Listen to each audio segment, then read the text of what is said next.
Oops. Welcome,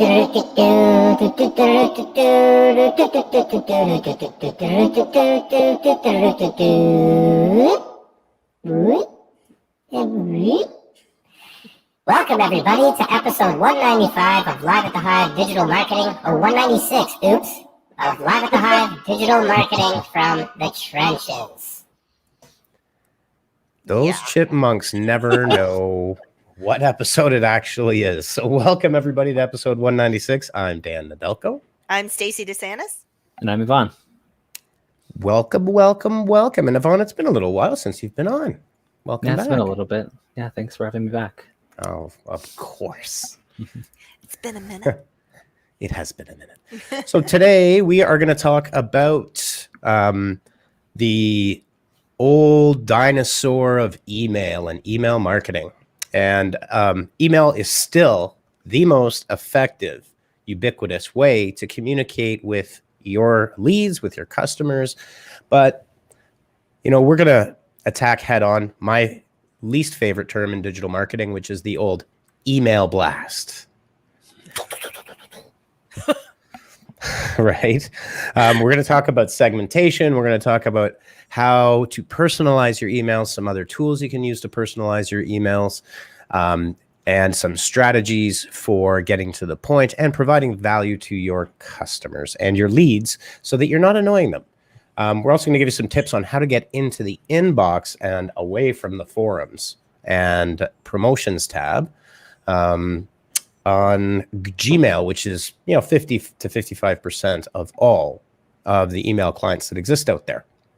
So let's get started with what's new. And what is new this week? Let's start with the one you were just talking about, Stace. Yeah, so YouTube launches first podcast exploring how online creators have found success. Basically, this article explores YouTube's attempt, if you will, to educate those that are looking to become influencers on their platform to leverage, insights that their very popular creators have experienced or lived through. So it's kind of creating this creator economy. So you're going to learn from the experts. And I'm finding that more and more of these platforms, whether it's YouTube or Facebook or Snapchat, every week it seems like we're talking about a new opportunity to learn how to use their platform correctly or to monetize what you're trying to do correctly on their platform. So this is a really great resource if you're looking for, if you're a wannabe creator and maybe you're just kind of getting started, to really understand the ins and outs, what works, what doesn't work, and yeah, I think smarter, not harder. Yeah. Well, I think the important thing to know is that YouTube, in terms of being a creator on YouTube, takes a completely different set of skills, very unique to the platform. And you have got young kids that have cracked this code, that have figured it out. So, there's a lot to be learned. The other interesting thing is that a lot of creators now with YouTube channels, and I'll also start by saying, my kids don't know CBS, ABC, CNN. Like, they have no idea even what any of that actually means, right? Yeah. So you're coming into a generation. If you were to ask my kids, what's your favorite channel? They would say like Mr. Beast or Dan TDM. To them, that notion of a YouTube channel is the channel. But what's really been taking off recently is the rise of YouTubers creating podcasts. And for a very long time, people like Joe Rogan were podcasting, but then also doing it simultaneously onto YouTube as well. So it's pretty interesting to see that YouTube has embraced the podcast culture. It's definitely something, that YouTube is tougher nut to crack. But I think one thing that's really interesting, I also think that possibly it would not be that unrealistic to think that YouTube could potentially also add podcasting features directly in with video podcasting and podcasting. Yeah, I think you're right there. Like, They I did. mean, They did shorts. right? Yeah, and Mhm. it doesn't really the time spent or the effort to take what you've created as a video and make it into a podcast Mhm. isn't that labor intensive. Like, you could easily repurpose that content, that evergreen Mhm. content, right, and make Peop- it into a podcast. So why not, understand that that's where people are. A lot of people don't like to read anymore. They like to listen to podcasts, myself included, even though I'm a content manager. Shh, don't tell Mhm. Dan. Um, they're truly understanding. It's kind of like what we're going to talk about, that they're fishing where the fish are. Mhm. And a lot of people already do that. They make their YouTube videos and then they put it onto Spotify or another platform. So if they can already do it right off YouTube as well, I feel like that's going to be huge. And they'll probably just stick to that one platform if it's easier for them. Yep, absolutely. Absolutely. And it's from the content perspective of this whole thing, I think the one thing that you want to keep in mind as well is really learning from people that have either, blown up hugely, but even mid-range. Like, I think you need to understand your audience in order to qualify your numbers. Now, for example, our YouTube channel is not the biggest YouTube channel. By far, but any digital marketing channel is going to be the nowhere near the size of, say, a Mr. Beast, right? Mhm. It's Yeah. just it's a niche market. So if you understand that you're in a niche market, you can set realistic targets for engagement and what you're actually trying to achieve with the platform, especially when you have a complex set. So you can listen to this podcast and get a whole ton of behind the scenes secrets, how creators are crafting content schedules, how they create a production schedule, which, as both Stacy and Yvonne know firsthand, that's a really big part of it. Yeah. Yeah. Right. It's Is all being about efficient. understanding those, like, best practices, like you said, and to become more efficient in what you're trying to achieve. And Absolutely. as a platform, it only makes sense that they're encouraging education around their platform to encourage more people to try it out and get more Mhm. users, right? So Absolutely. win-win. Okay, so we're gonna say hello to some of our peeps. Dan Duran, Dan. hello. Hello, Brandon. Hello, Pippa. Hello, Courtney. Hello. And if you are watching live at the Hive for the first time, or maybe you're a lurker, you definitely want to ask a question, say hi. We're here, we're friendly. Yeah. We're happy to help. So just even say hi, and we would be happy to answer any questions you may have. All right, so moving right along. 100%. This is a bit of a debate. And don't forget to like and subscribe and hit that notification bell. All right. So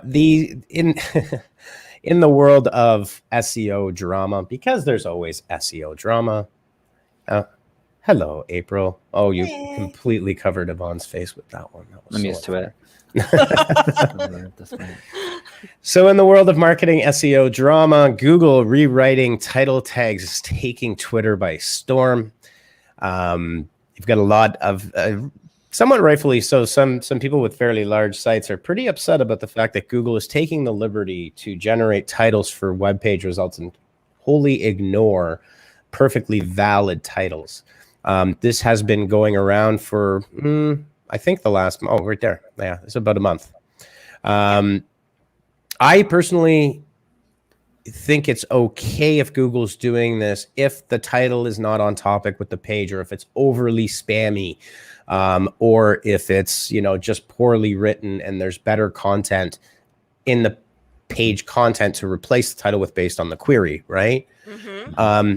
I definitely do not like the idea that, and we've actually seen it ourselves with some of our sites and some of our client sites, a perfectly formed title. It's the right size, it's on topic, it's on brand, and voila, Google is rewriting it. And they put their little caveat: no system for producing titles will be perfect. It's very imperfect, in fact. And Google has gone about, I just want to see here. Okay. Using title elements 100% of the time has issues, as illustrated above. You're not really inspiring confidence, Google. Yeah, and it's like sometimes AI is very good, but sometimes AI cannot always solve the problem. Sometimes like we've already generated and done all of this work, so sometimes they can just throw it out the window, which is kind of what that feels. 100%. Like, Yeah, I mean, totally. I don't think 99, like 100. So Cyrus Shepard, an SEO who now works at Moz.com, dear Google, maybe you don't care when you rewrite our title tags, but when you cut off Shrug Emoji's entire right arm, you've gone too far, Google. Dun, dun, dun. Oh, where's the sound effect? What? Do we have a dun, dun, dun? No, we don't have a dun, dun, dun. We have a... Yeah, so this is a bit of a... Oops. So it looks like it went from a shrug to presenting something. And I was just presenting. Kind of like that. So this is a really good example of Google's AI failing wholly on rewriting Emojipedia's titles, which Emojipedia's titles were pretty much close to that. Exactly. So I think there's a lot of work that Google needs to do. I'm wondering how long this potentially will last or how pervasive it's going to be. From an SEO perspective, if you could be and should be tracking if Google is rewriting or at least keeping an eye on it and being aware of it. There's not a whole hell of a lot that you can do, to be honest with you. This is another example of Google forcing something down the throats in organic search, which I think they just need to tampen down the screws a bit and really focus on spam as opposed to every page title and relevance to every user, especially for legitimate sites. Yeah. Yep. All right. Moving right along. That was a really, really bad accent. I don't even know what that was supposed to be, but yeah, good for Emma's me. shaking in her boots right now. Okay, so Pinterest is testing new full screen vertical scrolling feed for pin discovery. Vertical scrolling feed. That sounds familiar. Where have I seen that before? Would that be from TikTok? Oh man. The proliferation of copying everything in the social media space continues. Yes. But honestly, I think this is great for Pinterest, right? Like just like you do for all the videos, you do this for pictures and certain things. This be like even though it is copying, it's like the perfect thing Pinterest needs for a lot of people to quickly scroll through content and find what they want. I do tend to agree, and I think the one thing is, and this kind of argument comes up with mobile devices. It's like, why do all mobile devices look exactly the same? Well, because there is a good solid design. Pip is saying, I think that was supposed to be an East End London accent. I don't even know. I have no explanation, and I have no excuse for that kind of behavior in the middle of a live stream podcast. But there are certain design principles and themes that have come out over the years.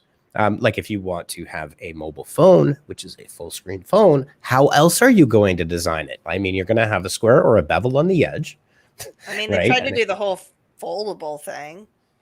Foldable is still a thing that's out there. There's a whole bunch of issues that Samsung had with them cracking, and I don't know about that personally until the screen can actually like roll up and be.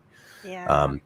But anyways, to jump back to this, this is a good user experience. Obviously, TikTok has proven that to be the case. I mean, Instagram also has always had a vertical scrolling feed of a slightly different proportion, and then TikTok really kind of took over all the vertical real estate and smoothed it out. So it's not surprising from a user experience perspective that they're all starting to look the same, right? Yeah. And I do agree with you, Yvonne. I think for Pinterest, this makes a whole lot of sense in terms of what you go to Pinterest to do, right? Where a lot of people are creating dream books and project books, especially brides and grooms to be. I know that when I got married, we had a bunch of Pinterest boards that we were sharing with friends, that kind of thing.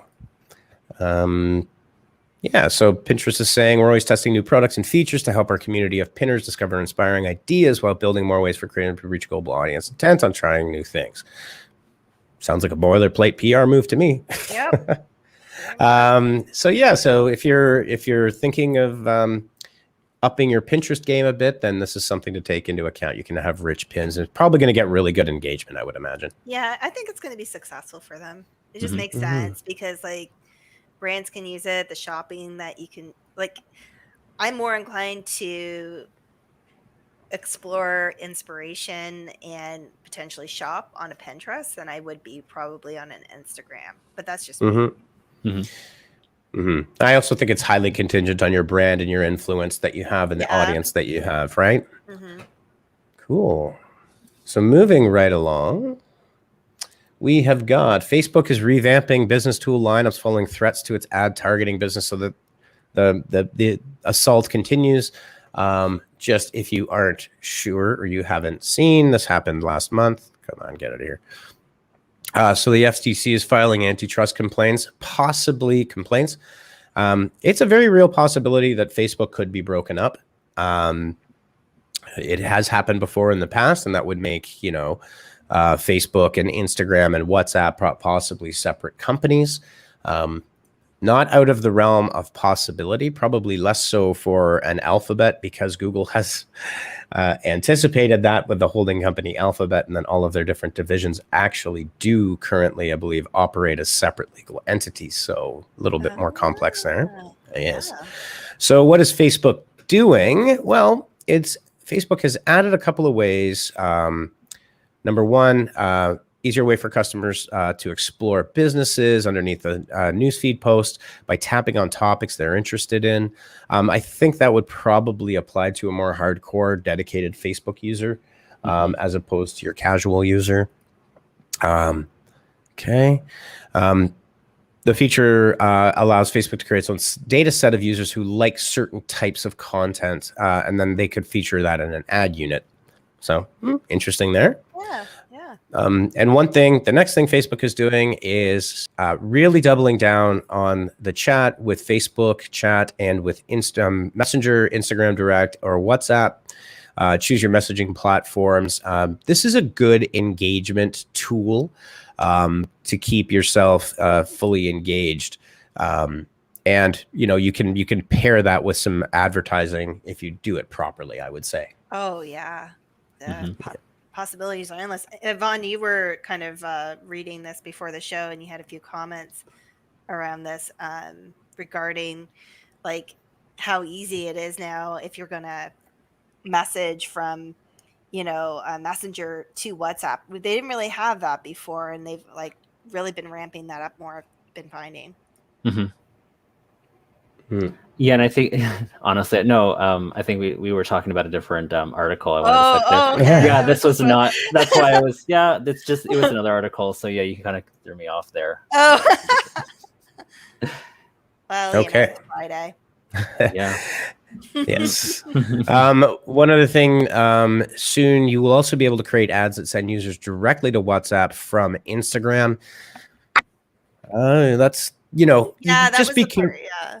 Yeah, be careful with some of these features. If you decide to test them out, you definitely don't want to send your potential customers or your customers into circles and annoy them. So do be careful of that. And lastly, you'll be able to manage emails through the inbox and send remarketing emails directly from Facebook, just to confuse Facebook's functionality even further, because why wouldn't you? Oh, yeah. Just call it all the same thing.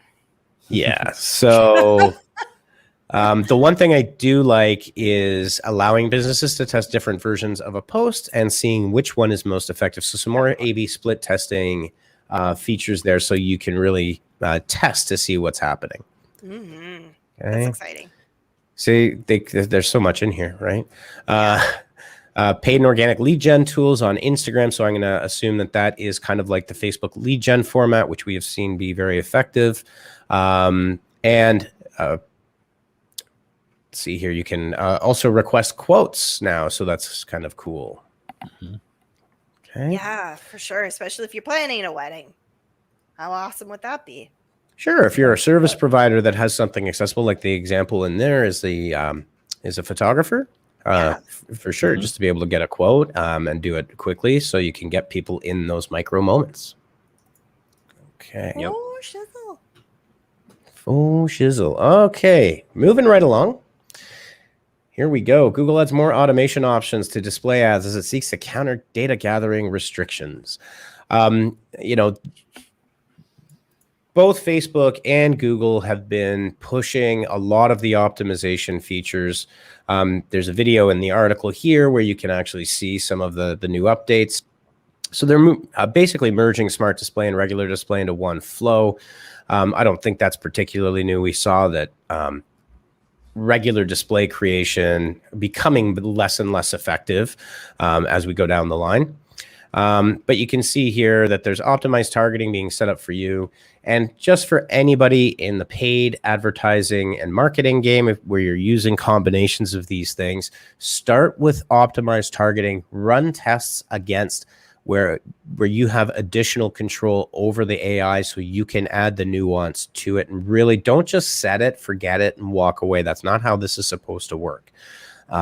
What you're supposed to do is get the AI learnings and then go in and continually optimize on top of the AI so you're getting the best of both worlds. That's some really good advice, actually, because if you were just to read the article that we're talking about, it really stresses that, oh, just use our automation tool. Just do that. And I still think that there's value in doing what you just said about, understanding your targets, doing that testing, not just relying on that machine learning.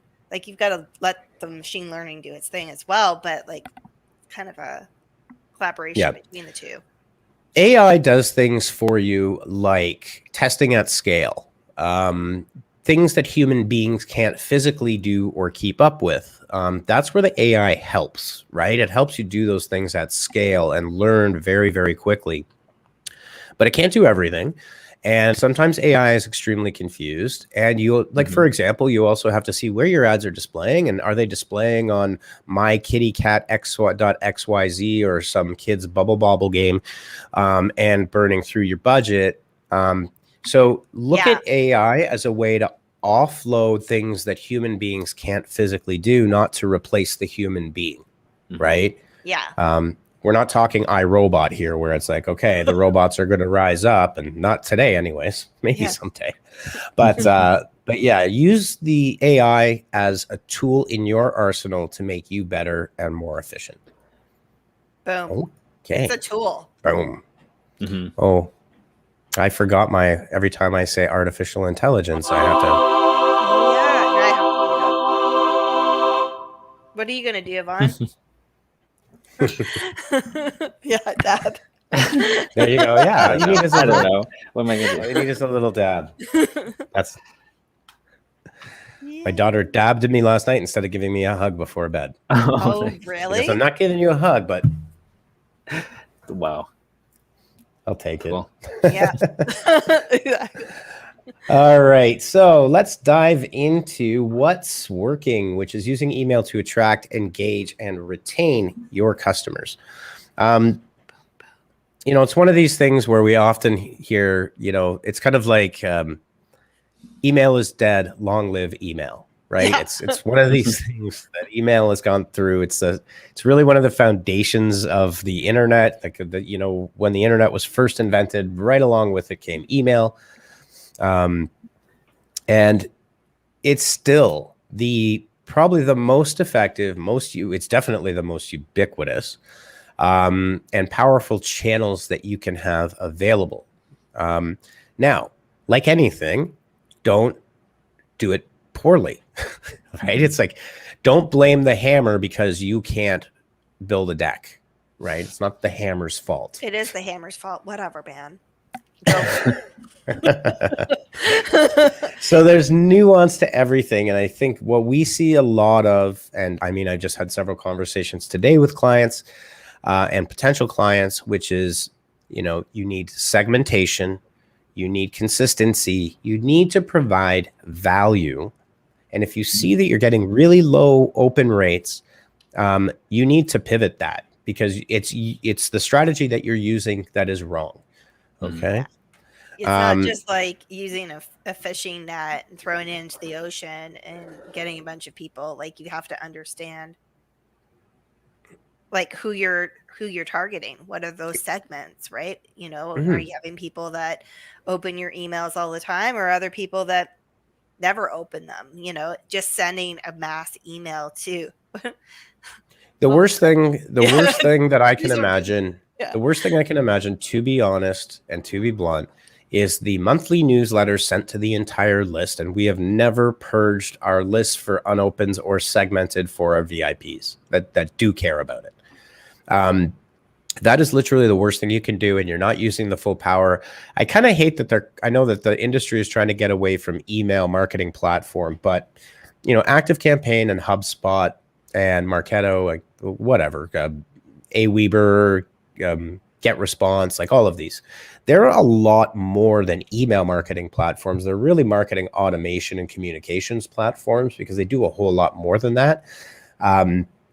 But we were a HubSpot partner for several years, and one of the things that we found is people with a very low HubSpot account, or like an entry point HubSpot account, they literally use 5 to 10% of the functionality in the platform. So people are just using it as one big list, fire it off, cross your fingers, right? Yeah. So what we're going to talk about today are the steps to take you from that kind of bad scenario. And the bad scenario is the monthly newsletter with a bunch of stuff about you, that you're blasting out to your customers, and nobody's opening it, nobody's clicking on it. Frankly, nobody gives a shit. So why are we doing this? Right? Yeah, you're not learning anything from it. You're not providing value. You're in fact wasting your resources, and you're wasting your money. It's kind of like doing social for the sake of doing social, but getting zero engagement at all times. And if you're smaller, you know, and you see zero engagement, you got to fight for a little bit of that, that attention, and start to build that up. So you'd also look at it from the perspective that this is it's really a waste of money. Like, you're burning your marketing resources if you're just continually doing the same thing over and over without any results. Okay.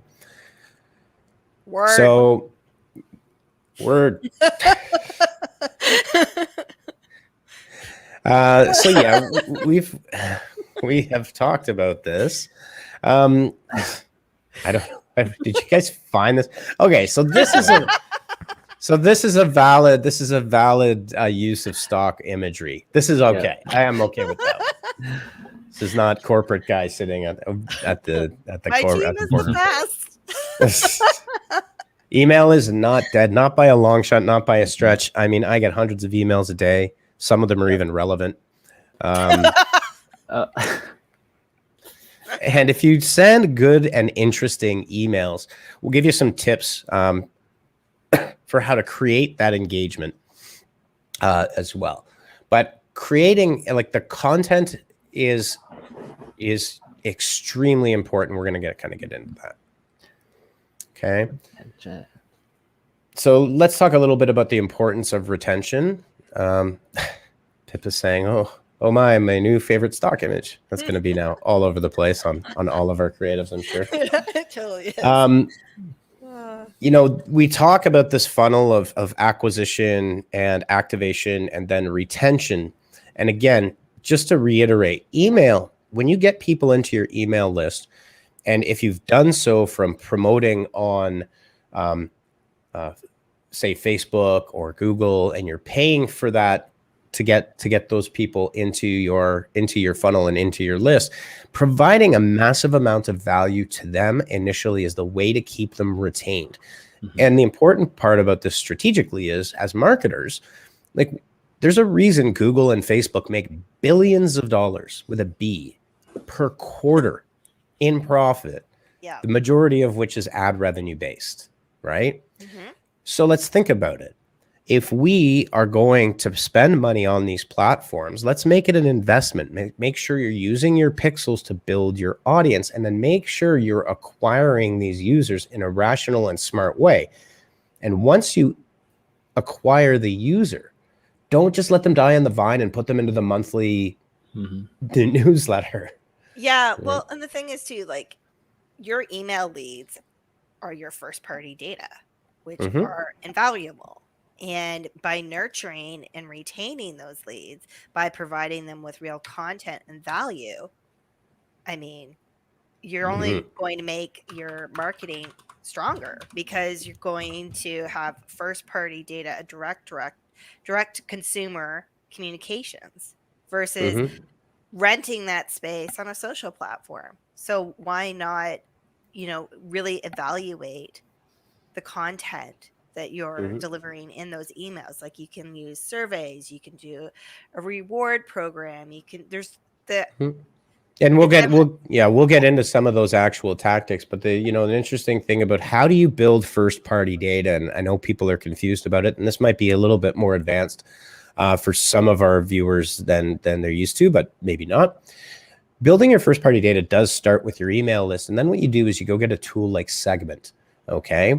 And what you can do is you take your data sources, email being one of them, you put it into this platform, you can collect it, you can clean it, you can enhance it, and you can grow it.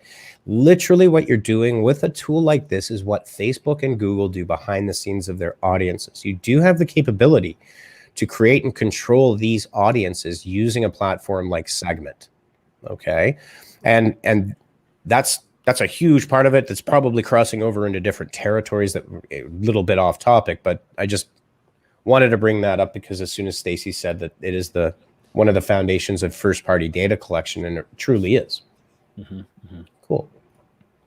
Okay. So let's talk about the first. Oh, sorry, you were going to say, Stace? No, I just said so. Let's do it. Yeah. So. Okay, let's keep. There we go. It's a very smooth transition. Okay, let's start at the top with consistency and structure. Consistency in the sense that you want to regularly email your audience. Don't just email them sporadically here and there. I think the important thing to remember with email, if we took a step back, let's really talk about providing value, right? Providing value means you don't talk about yourself, you talk about your customer and a benefit. If you're landing in somebody's inbox, and I actually get a few of these, I'm on a number of lists, obviously.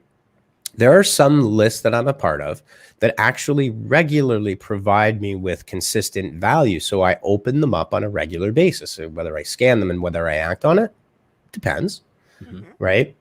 But rule number one is don't make it about you. Make it about your customer. So even if you offer a new service or a new product and you're announcing a new product, what problem is that going to solve for your customer? Right? And that's how you put it, So if we were to say something like in our honeypot marketing context, if we were to say we're launching a new Facebook ads campaign product for customers where they can get in at a very low rate for smaller businesses, and what we would say is something like in an email where, are you frustrated with your performance on Facebook ads? You know that this should work, but it hasn't been working for you. Yep. We can give you one tip to get you started on properly running a Facebook ad campaign for a very small business. And you know what? We can also jump on a 15-minute call to do a free consultation with you, right? If you we'll actually look at your ads account and give you advice. That's announcing a new product without even saying that it's a product, right? You're getting to the frustration point and the pain points of your customer. Yeah. And I love the idea of starting the copy with a question, getting right to the meat right away. Not like, hey, how's your day going? Did you know? Like, no, just get right into it. Yeah. One of the things that we see a lot of is like September monthly newsletter. Yeah. Yeah. Like, what in the ever-loving God do I care about your newsletter for?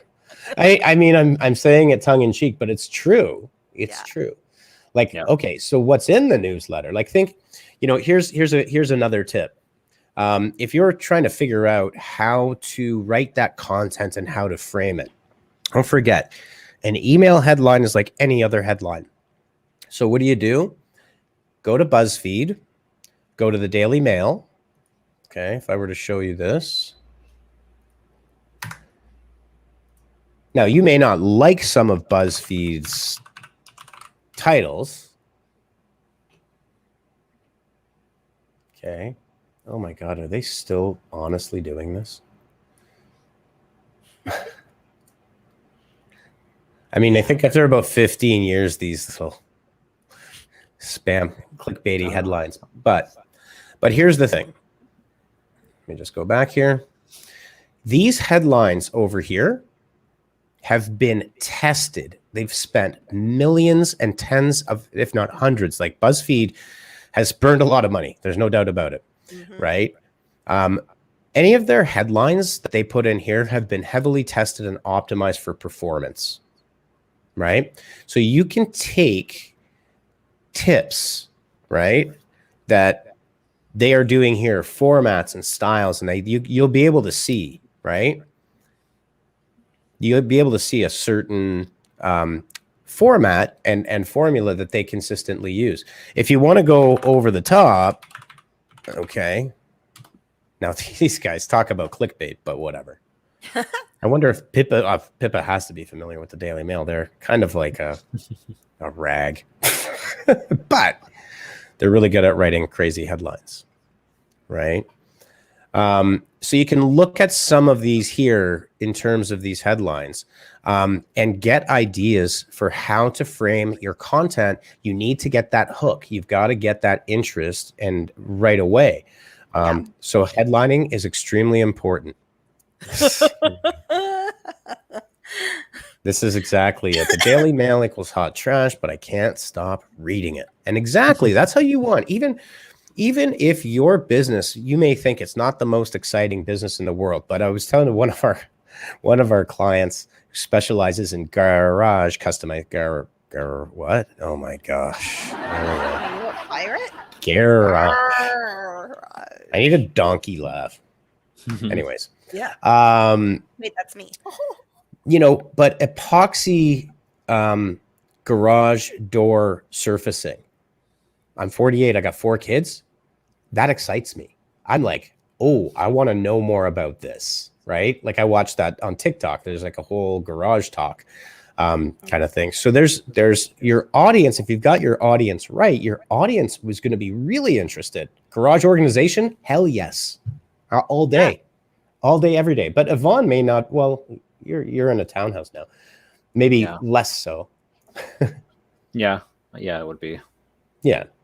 But for me, where, you know, I spend half of my life in the never-ending battle to clean out the garage because it's just like my hamster on a wheel, right? Yeah. But these things can work for you. So from a content perspective, it's the hook, it's the value proposition for your end user, and keep it atomic. Don't try to tell them everything. Yeah, and I think too, keep it conversational. Like I always laugh with my team. Like sometimes when we write copy that's a little too stiff, and I pretend I'm one of those guys at like the car dealership, and I'm, you know, the fan things. What do they call them? Wacky wild inflatable tube man. Yes, exactly. And I'm always like, do the loosey goosey dance. Like just loosen it up. Like I want to get information from someone that talks with me, not talks at me or down to me. So try not to be super formal in your copy. Like, how would you talk to them if they were right in front of you? Yeah. That's exactly right. You know? That's exactly right. And now something just got me. I don't think anyone's going to be able to hear it, but maybe you will. Okay. Yeah, we had just with one of the clients, we used to write a lot of generic things to the audience, but then when we switched to making it more personalized, it was like a world of difference, right? And then putting the picture of the person behind it in the email saying thank you from me, right? So it was just like this huge difference. It'd be like, oh, there is actually somebody behind this, not just random emails getting sent to me. So it was a huge difference. That's an awesome point, is that you are sending this as an individual. So we do that with all of our inbounds, where the replies are from me and I wrote them as if I was writing somebody a personalized email, right? Yep. Mhm. Boom. In some cases, what you can do is say, you know what, you're right. This is an automated email, but I'm a real person and I'm really going to read your reply to this. I just do it to save a little bit of time, Yeah. Own up to right? it. Like, I love Like that. literally say that because people will, if they're interested, they will read it, right? Mhm. And that's something that you definitely want to consider. We're going to talk a little bit more about that. Oh my God, it's 5 o'clock. I know. I want to see the wacky. This is classic. Come on. Can you guys, I don't know if you guys, We can't hear it, but you can't hear it. yeah, that's awesome. That's me. Poor Vaughn has to deal with me all the time. There you go, guys. Amazing. Oh no, that's like a classic Family Guy. That's classic Family Guy. Mhm. All right. Let's continue on that personalization, and that was the next point we wanted to make. So we've already talked a little bit about think about your content, think about a hook, think about the value proposition. Keep it atomic, make it descriptive, and make it relevant for your user. And to Yvonne's point there, personalize it on your side, but on the customer side, you have personalization options that will happen if you're using a HubSpot, if you're using a Marketo, it doesn't matter. They all do the same thing. Personalize based on someone's behavior. If they come back and they visit a certain area of your site, a certain FAQ or how to. So if they visit an FAQ section, just to keep it simple, trigger an email that says, hey, you know what? Our number one customer issue is X. Just wondering if we could help you out and let us know, right? And then that's personalizing an experience for somebody, providing value, right? Yeah. As an example, if I've got an e-commerce store and let's say I'm selling family goods and say I'm selling apparel, right? If I'm sending out a special on babies' onesies to retirees, does that make sense that have never looked at it? Right? They've You need never to- looked at it. If they've never looked at it, right? They've never looked at the baby onesies, and you're sending a blast out. You're having a sale, so you send a blast out to your entire customer base. Maybe half of them have never ever had an interest in baby related products. You're now irrelevant to those individuals, and you will probably get so I would be like, "What are you doing?" Yeah. Right. So, like for example, like and I'm trying to make the most relevant case, but effectively, you should be segmenting and personalizing based on people's previous activities and behaviors. Because further to your point, you'll have a segment that who's never looked at it, never been interested, has no grandchildren. However, you might have a segment of retirees or, people in a retirement home who have grandchildren, maybe have looked at the onesie sale, but haven't pulled the trigger, right? Mhm. Yep. So, Yeah. it's understanding what those segments are. Being able to segment and create, so you create behavioral, you tag your site using ActiveCampaign or HubSpot, whatever it might be. As soon as that JavaScript is installed from your email marketing platform, you start to track website behavior, right? You track more than just email opens. Now you're also tracking website visits and interactions, right? Mm-hmm. And at that point, you can create automations that have quite a bit of logic to them that allow you to create that intelligent communication. If you have an e-commerce store, there are deep data integrations so that you can see everything about somebody's purchase, right? Like all that data gets put in there. And you can then start to create content and flows that are relevant to those individuals. And that's how you want to do it, right? That's how specifically how you do it. And then you can use lead scoring to create new branches in that and get yourself away from the monthly update and get yourself into smaller, more frequent, more relevant messaging to your consumers, and watch what happens to your email list. You get massive amounts of engagement. When we do this with clients, we get 50 to 60% open and click-through rates. Yep. Versus winner, 5 chicken dinner. Versus 5 and 10%. You know what I mean? Like, yeah. Mm-hmm. Yeah. And yeah. So The last thing that we will talk about here. So we already talked about the format, snackable and relevant. Let's just talk about list management. Please, God. Please, because this is usually what we see with list management. Bigger isn't always better. It's a gong show. Yeah. Yeah. And Most you see people- this. Sorry, go ahead, Yvonne. I was just going to say, most people often, just like you said, with sending out the newsletters, they pile it into one giant list as if that's going to help you, right? Like, how are you supposed to kind of break through with all of those people and try to segment them when they're all into one? It gets kind of confusing, and it just becomes this whole mess. And, you want to try to avoid that. Yeah. Well, and this is often what we'll hear is, well, we bought a list of 15,000, then we bought a list of 5,000, then we got, these lists over here. And so we're sending to everybody to send our big company announcement out. And it's like, please, God, what are you doing? Maybe why are only you doing it? 2% of those people are actually interested in said announcement. First place to start with, yes, exactly. The first place to start with your contact list is anybody that has never opened anything from you ever. You can get rid of them. Like, you can create that segment, run the report, and just get rid of them from your list. I mean, there's no point. You're just spending, again, this does sometimes come down. You're spending more money to keep that large list there that is useless to you, right? Yeah. That's step number one. Then create another segment of anybody that had engaged with your communications greater than 90 days out, okay? So they did, but they're not anymore. Create a segment for them, and then we'll create a reactivation flow for them. And really think about what it would take for them, based on their segment and based on their persona that you can figure out, what it would take to get them engaged and to try to get them reactivated. Then create another segment, same thing, within the last 30 days. They'll be hotter or warmer than that other segment, but they should be easier to convert back into an active participant. Right?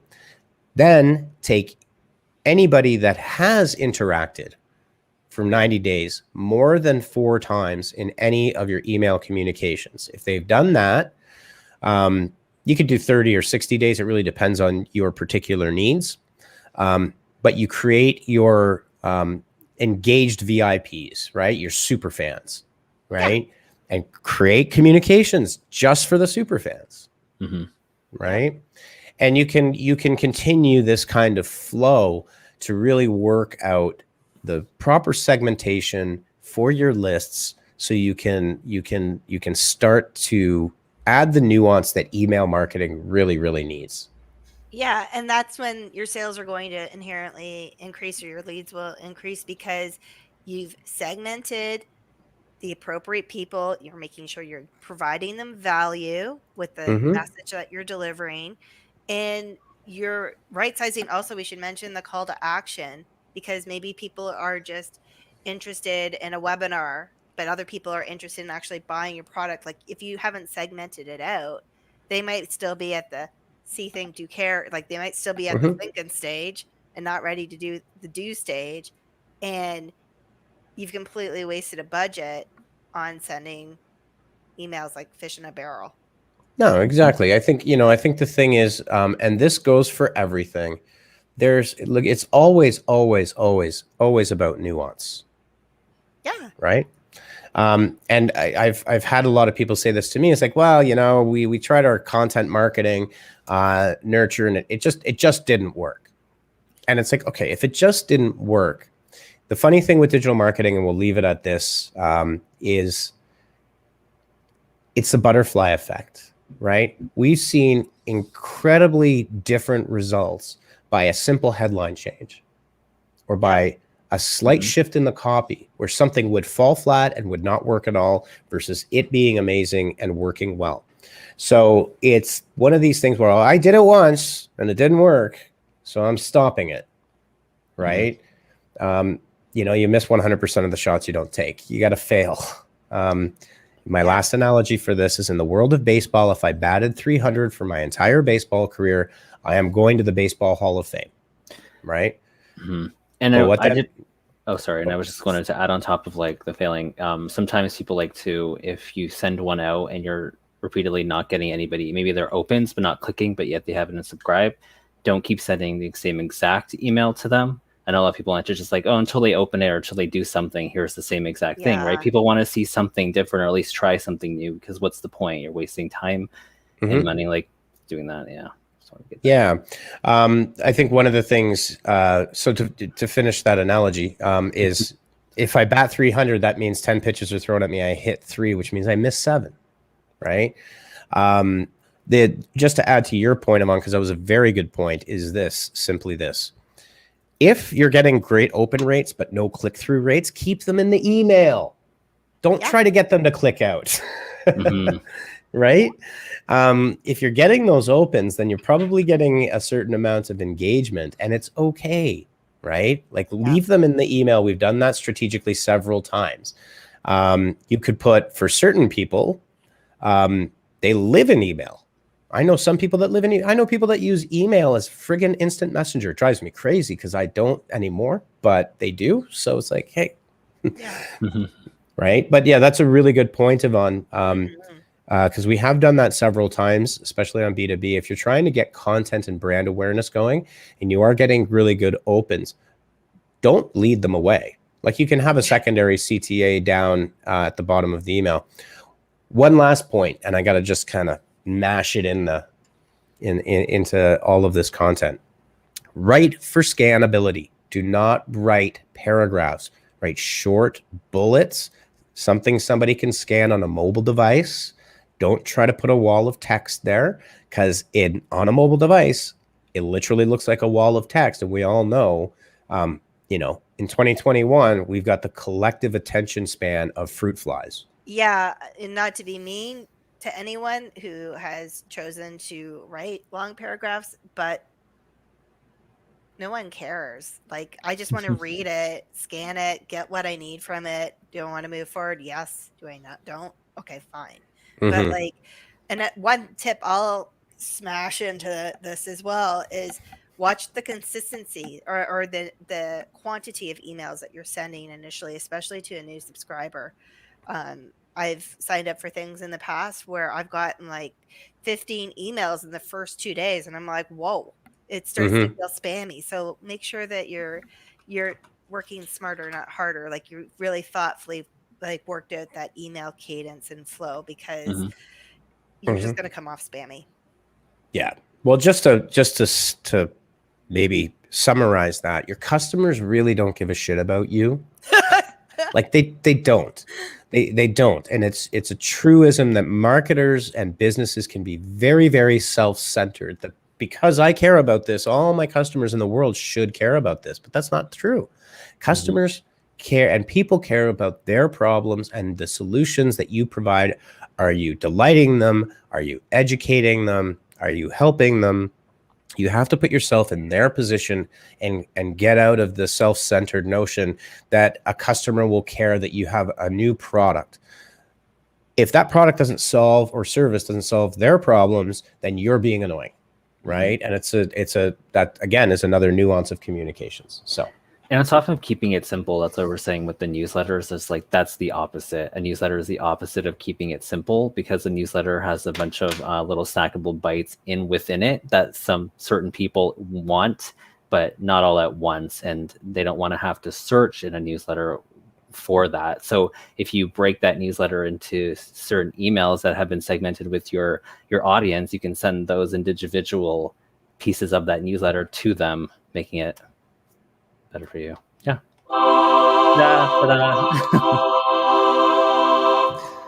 Yvonne, preach. Absolutely. The last point I will make is, if I go to a website, and you've seen this, say, join our newsletter for 10% off your first purchase. Okay. I will never, ever, ever read your newsletter. I promise you. I may join. So yeah, get out of that notion of join our newsletter and, maybe learn in 10 easy steps how to do XYZ, right? Like solving the problem, like a mini little boot camp or something. Or maybe just segment your list and your messaging, and then drive them to your site, mobile site, to where they can actually convert. Instead of them having to search all over willy-nilly. What email did I get that offer in? Blah. All right, everybody. We have gone overtime once again. It looks like this I think is one of those topics that we're talking about that we should kind of revisit every so often with further examples, because I think this is something that is a topic that never goes away. It's always kind of here with us, the notion of email, and it's a foundation of a smart marketing strategy. One of the pillars, right? You'll have social, you've got web, you've got email, right?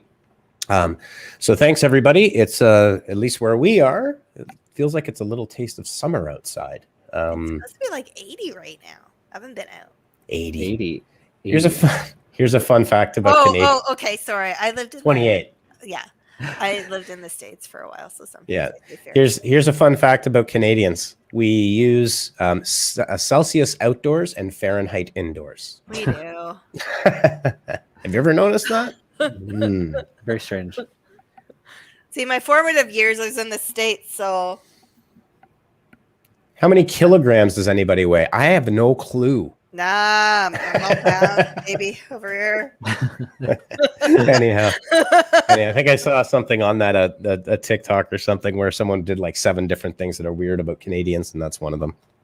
So, all right, everybody, we'll see you next week for episode 197 of Live at the Hive Digital Marketing from the Trenches. Same B time, same B channel. Oh.